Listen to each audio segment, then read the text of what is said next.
বলিউডে এক সময় চুটিয়ে কাজ করেছেন, তারপর হলিউডে পাড়ি দিয়েছেন প্রিয়াঙ্কা চোপড়া। সেখানেও গান, ছোট পর্দা, সিরিজ ও সিনেমার কাজের পাশাপাশি রিয়েলিটি শোতে যোগ দিয়েছেন এই অভিনেত্রী। কোয়ান্টিকো, বেওয়াচ, দ্য ম্যাট্রিক রিসার্কেশনস এবং সম্প্রতি সিটাডেল। হলিউডের প্রতিটি কাজে প্রশংসা কুড়িয়েছেন প্রিয়াঙ্কা। তবে দীর্ঘ কর্মজীবনে নানা কুপ্রস্তাবের মুখে পড়তে হয়েছে তাকে। অভিযোগ উঠেছে, কেরিয়ারের শুরুতে কাজ দেওয়ার নামে প্রিয়াঙ্কার অন্তর্বাস দেখতে চান পরিচালক।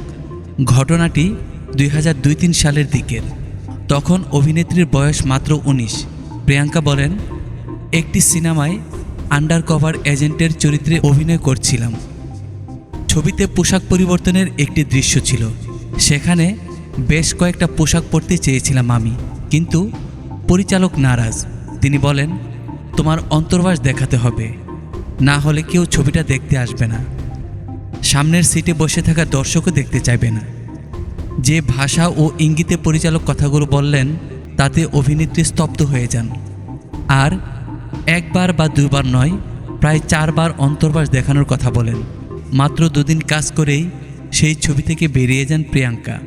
বাড়ি ফিরে এই ঘটনা বাবা অশোক চোপড়াকে বলেন। তৎক্ষণাৎ আগাম পারিশ্রমিক ফেরত দেওয়ার উপদেশ দেন অভিনেত্রীর বাবা। এরপর ভেবেছিলেন এসব হেনস্থা আর সইবেন না, কখনোই সিনেমা করবেন না, কারণ তিনি এসব ঘটনার সম্মুখীন হতে চান না। কিন্তু শেষমেশ হাল ছাড়েননি।